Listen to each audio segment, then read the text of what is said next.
ஓம் ஸ்ரீ குருப்யோ நமக. ஹரிஹி ஓம். ஜெய் புவனேஸ்வரி. சனிப்பெயர்ச்சி பலன்கள் 2025 முதல் 28ஆம் ஆண்டு வரை உண்டான சனிப்பெயர்ச்சி பலன்கள். உலகெங்கிலும் வாழ்ந்து கொண்டிருக்கும் டிவோட்டி நேஷன் தமிழ் நேயர்களுக்கு உங்கள் வேத ஜோதிடர் பிரகாஷ் நரசிம்மனின் அன்பான வணக்கங்கள்.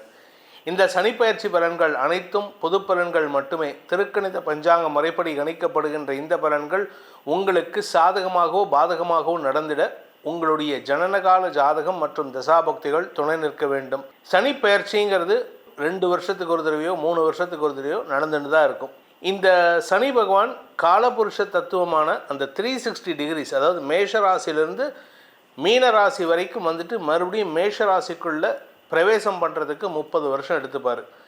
இது எதனால் அப்படின்னு கேட்டேன்னா, ஒவ்வொரு ராசிலையும் சனி பகவான் அப்ராக்சிமேட்டாக 2.25 2.5 வருஷம், சில சமயம் 3 வருஷம் வரைக்கும் இருக்கிறதுக்கு வாய்ப்புகள் இருக்குது. அதனால் 2.5 வருஷம் கணக்கெடுத்தால் ஒவ்வொரு ராசிலையும் 2.5 வருஷம்னா 12 ராசிக்கும் 30 வருஷம் கணக்கு வரும். சனி கிரகத்தின் பெயர்ச்சிங்கிறது சயின்ஸில் எப்படி சொல்கிறாங்க அப்படின்னா, சனி பகவான் சாட்டர்ன் சூரியனை சுற்றி வரதுக்கு 30 வருஷம் அப்படிங்கிறது. ஸோ இது ரெண்டும் மேட்ச் ஆகிறது.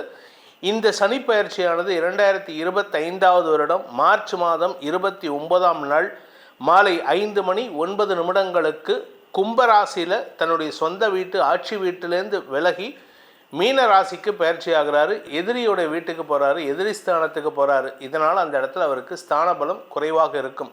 ரொம்ப பெருசாக இருக்காது. பட் அவருடைய பார்வை பலத்தின் மூலமாக சங்கடங்களையும் தோல்விகளையும் தரத்துக்கு உண்டான வாய்ப்புகள் இருக்குது. மீன ராசியில் சனி பகவான் எத்தனை நாள் இருப்பார் அப்படின்னு பார்த்தீங்கன்னா, கிட்டத்தட்ட 2028 பிப்ரவரி 23ஆம் தேதி வரைக்கும் இருப்பார். ஆனால் அதுக்கு நடுவில் ஒரு 6 மாதம் அதிசார பயிற்சியாக மேஷ ராசிக்கு போயிட்டு வருவார்.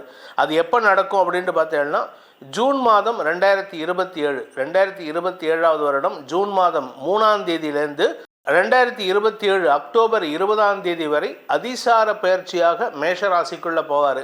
மேஷராசிக்குள்ளே அதிசாரமாக போவார். அங்கேயே வக்ரகதி அடைவார். பின்னோக்கி நகர்ந்து மறுபடியும் அக்டோபர் 20, 2027 திரும்பி மீனராசிக்குள்ளே வந்துட்டு அதுக்கப்புறம் வக்ர நிவர்த்தி அடைந்து 2028 மார்ச் 23ஆம் தேதி அன்னைக்கு நேர்கதியில் மேஷராசிக்குள்ளே பிரவேசம் பண்ணுறாரு. அடுத்த சனிப்பெயர்ச்சி 2028 பிப்ரவரி மாதம் 23ஆம் தேதி அன்னைக்கு. ஸோ இந்த காலகட்டத்தில் 2 தடவை அவர் வக்ரம் அடைகிறாரு. 2025 ஒரு தடவை வக்ரம் அடைகிறாரு, 2026 ஒரு தடவை வக்ரம் அடைகிறாரு. வக்ர கதியில் வரும்பொழுது உங்களுக்கு ஜனனகால ஜாதகத்தில் சனி வக்ரமாக இருந்தால் இந்த வக்ர காலம் உங்களுக்கு ஒரு பொற்காலமாக இருக்கும். நேர்கதி காலம் கொஞ்சம் கஷ்டத்தை கொடுக்கும். இந்த சனி பெயர்ச்சியானது எப்போ நடக்கிறதுன்னு சொன்னேன், எந்த ராசிலேருந்துன்னு சொன்னேன். இதனால் என்ன பலன்கள் உங்களுக்கு கிடைக்க போகிறதுங்கிறத இனிமேல் சொல்ல போகிறேன். ஒவ்வொரு ராசிக்கும் இந்த ராசி பலன்களில் கடைசியில் சொல்லப்படுகின்ற பரிகாரங்களையும் நீங்கள் கிரமமாக செய்து வருவதன் மூலமாகவும், மாதாந்திர ராசி பலன்களில் சொல்லப்படுகின்ற பரிகாரங்களை செய்து வருவதன் மூலமாகவும் உங்களுக்கு நற்பலன்கள் ஏற்படுகின்ற அமைப்பை நீங்களே ஏற்படுத்திக்கலாம்.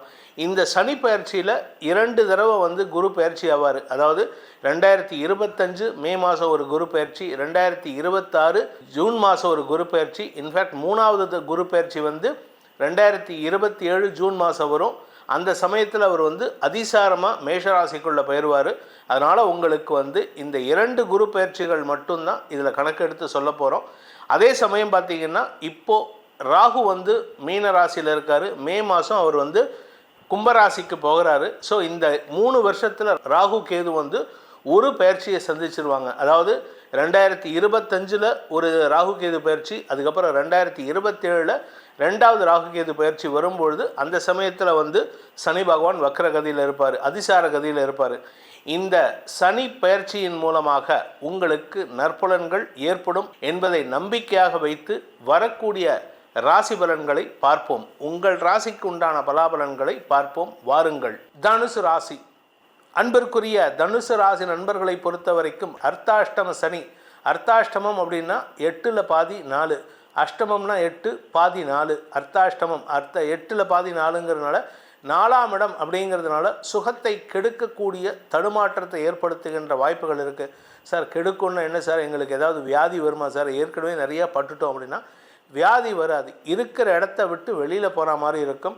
தாயாரை விட்டு வெளியேறக்கூடிய சூழ்நிலை இருக்குது. சிலர் பார்த்திங்கன்னா அப்பா அம்மாவை வந்து இங்கே இந்தியாவில் விட்டுட்டு ஃபாரின் போயிட்டு அப்பா அம்மாவை பார்க்காம இருப்பாங்க. ஒரு சகோதரி வந்து ஒரு மெசேஜ் போட்டிருந்தாங்க, ஒரு 2 நாள் முன்னாடி லைவ் கவரேஜ் போயிருக்கும்போது வேறு ஒரு சேனலில், என்னோடய பையன் 5 வருஷமாக என்னை வந்து பார்க்கல அப்படின்ட்டு. அந்த மாதிரி நபர்கள் தான் இப்போது இந்த தனுசு ராசி நண்பர்களுக்கு தாயாரை விட்டு பிரியக்கூடிய சூழ்நிலை ஏற்படும். தயவு செஞ்சு அப்பா அம்மாவை வருத்தப்பட வச்சுட்டு நீங்கள் ஃபாரினில் ஒன்றும் சாதிக்க முடியாது. நீங்கள் வாழ்க்கையில் சாதிக்கணுன்னா அப்பா அம்மாவோட ஆசீர்வாதம் இல்லைன்னா கடைசி வரைக்கும் உங்களுக்கு அவமானங்கள் தான் மிஞ்சும். ஏதாவது ஒரு விஷயத்தில் உங்களுக்கு அவமானங்கள் ஏற்படுறதுக்கெல்லாம் வாய்ப்பு இருக்குது. அதனால் இந்த தனுசு ராசி நண்பர்கள் பெற்றோரை பேணி காப்பது அவசியமான ஒன்று. இதில் என்ன ஒரு நல்ல விஷயம் அப்படின்னு பார்த்தீங்கன்னா, உங்களுடைய பெற்றோரை நீங்கள் பாதுகாத்தீங்கன்னா குடும்பம் நிம்மதியை தரும், சந்தோஷத்தை ஏற்படுத்தும், ஆரோக்கியத்தில் முன்னேற்றம் ஏற்படுறதுக்கு வாய்ப்புகள் இருக்குது. இந்த தனுசு ராசியில் பிறந்த குடும்ப தலைவிகளுக்கு குடும்பத்தை விட்டு பிரியக்கூடிய சூழ்நிலை வரும். அதனால் ஆரோக்கியத்தை பேணுவது அவசியம். ஹாஸ்பிட்டலில் போய் அட்மிட் ஆகிறது, இல்லாட்டி ஏதாவது ஒரு ஆசிரமத்தில் போய் அட்மிட் ஆகிறது, ஆன்மீக நாட்டத்தின் காரணமாக குலதெய்வ கோயிலுக்கு போயிட்டு அங்கேருந்து எங்கேயாவது ஆசிரமத்துக்கு போகிறது, இந்த மாதிரிலாம் ஒரு சின்ன பிரிவை தருவதற்கு வாய்ப்பு இருக்குது.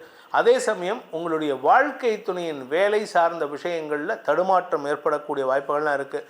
உங்கள் ஆரோக்கியத்திலையும் சொன்ன மாதிரி உங்களுடைய குழந்தைகள் விஷயத்திலும் சற்று கவனமாக இருக்கணும். ஏன்னா குழந்தைகள் 5ஆம் வீட்டுக்கு அதிபதியான செவ்வாய் இப்போ வந்து ஜூன் மாதம் வரைக்கும் 2025 ஜூன் வரைக்கும் நீச்சஸ்தானத்தில் இருக்கார். அதுக்கப்புறம்தான் அவர் வந்து உங்கள் ராசிக்கு 9ஆம் இடத்துக்கு வரும்பொழுது தேவையற்ற மனஸ்தாபங்கள் ஏற்படும். சனி பயிற்சியில் தனுசு ராசியில் பிறந்த உத்தியோகஸ்தர்களுக்கு இடமாற்றம் ஏற்படும்னு சொன்னேன். அதே மாதிரி வேலை செய்யக்கூடிய நபர்களுக்கும் அதே தான். சொந்த தொழில் செய்பவர்களுக்கு தொழில் மாற்றம் ஏற்படுறதுக்கு வாய்ப்பு இருக்குது. ஒரு தொழிலை பண்ணிகிட்ருக்கீங்க, அதை விட்டுட்டு நீங்கள் வேறு ஒரு தொழில் எடுத்து பண்ணுற மாதிரி இருக்கும். அந்த தொழில் சிறப்பதற்கு நீங்கள் வேலை செஞ்சால் மட்டும்தான், உடலை நோக வைத்து வேலை செய்ய வேண்டும். அப்படி இல்லை அப்படின்னா பண நஷ்டம் ஏற்படுறதுக்கு உண்டான வாய்ப்புகள் இருக்குது. கஷ்டப்பட்டு வேலை பண்ணுவீங்க, ஆனால் வருமானம் குறைவாக இருக்கும். வருமானத்தை எதிர்பார்த்து வேலை பண்ணாதீங்க. அடுத்து வரக்கூடிய குரு பயிற்சியெலாம் உங்களுக்கு சாதகமாக தான் இருக்குது. அதே சமயம் இந்த தனுசு ராசியில் பிறந்த பேச்சை தொழிலாக கொண்ட வழக்கறிஞர்கள், ஆசிரியர்களுக்கெல்லாம் அதிகார வார்த்தையின் மூலமாக உங்களுக்கு தேவையில்லாத சஞ்சலங்கள், எதிரிகள் வரக்கூடிய வாய்ப்புகள் இருக்குது. அதனால் எதிரிகளை வளர்த்து கொள்ளாமல் பார்த்து கொள்வது அவசியமான ஒன்று. நிலம் சார்ந்த முதலீடுகள் உங்களுக்கு லாபத்தை ஏற்படுத்தாது. It is time for investment, it is not time for retrieving the investment. பணத்தை எடுக்க முடியாதுங்க, பணத்தை போடலாம், இன்வெஸ்ட்மெண்ட்டாக பண்ணலாம். நிலம் சார்ந்த முதலீடுகள் நன்மையை ஏற்படுத்தும். ஆனால் அதே சமயம் கடனை அதிகப்படுத்திக்கிறதுக்கு முயற்சி பண்ணாதீங்க. கடன் உங்களுக்கு சிக்கலை ஏற்படுத்தக்கூடிய வகையில் இருக்குது. ஏன்னா 6ஆம் இடத்திற்கு சனியின் பார்வை வருதுனால. இந்த தனுசு ராசியில் பிறந்தவங்களுக்கு குறிப்பாக இளம் வயது ஆண் பெண்கள் திருமண வயதில் இருப்பவர்களுக்கு திருமண யோகம் கைகூடும். ஆனால் திருமணம் நடந்து முடிஞ்ச உடனே ஃபாரின் ட்ராவல் பண்ணுற மாதிரி இருக்குது. அதை மட்டும் கொஞ்சம் கவனமாக பார்த்துக்கிட்டு பிளான் பண்ணி பண்ணுங்கள். ஸோ மொத்தத்தில் தனுசு ராசி நண்பர்களுக்கான பரிகாரம் அப்படின்ட்டு பார்த்தேன்னா, அடுத்தவங்களுக்கு, அதுவும் குறிப்பாக உயிரினங்களுக்கு, அதாவது 5 அறிவு உள்ள உயிரினங்களுக்கு நீங்கள் வந்து உதவிகள் செய்திட வேண்டும். வெள்ளை பசுமாடுகளை பாதுகாப்பதற்கு முயற்சி எடுக்க வேண்டும். அதுவும் வெட்டுக்கு போகிற மாடுகளெல்லாம் பாதுகாக்கணும். அதே மாதிரி கறவை நின்ற மாடுகளை நீங்கள் பாதுகாக்க முயற்சி செய்தால் மட்டுமே உங்கள் குடும்பத்தில் சந்தோஷம் ஏற்படும். அதே சமயம் உங்களுடைய குலதெய்வ வழிபாடு செய்து வாருங்கள், நன்மைகள் அதிகரிக்கும். அதாவது குலதெய்வம்னா உங்கள் ஊர் காவல் தெய்வத்தை வழிபட வேண்டும். அங்கே போயிட்டு படையல் செஞ்சுட்டு வாங்க. அனைத்து விதமான யோகத்தையும் ஆரோக்கிய முன்னேற்றத்தையும் அந்த காவல் தெய்வமும் உங்களுடைய குலதெய்வமும் உங்களுக்கு உறுதுணையாக இருந்து காப்பாற்றும். இந்த சனிப்பெயர்ச்சி பலன்கள் உங்களுடைய தனிப்பட்ட ஜாதகத்துக்கு ஏற்ப மாறுபடுவதற்கு வாய்ப்புகள் இருக்கிறதுனால உங்களுடைய தனிப்பட்ட ஜாதகத்தையும் அலசி ஆராய்ந்து கொள்வது நல்லது.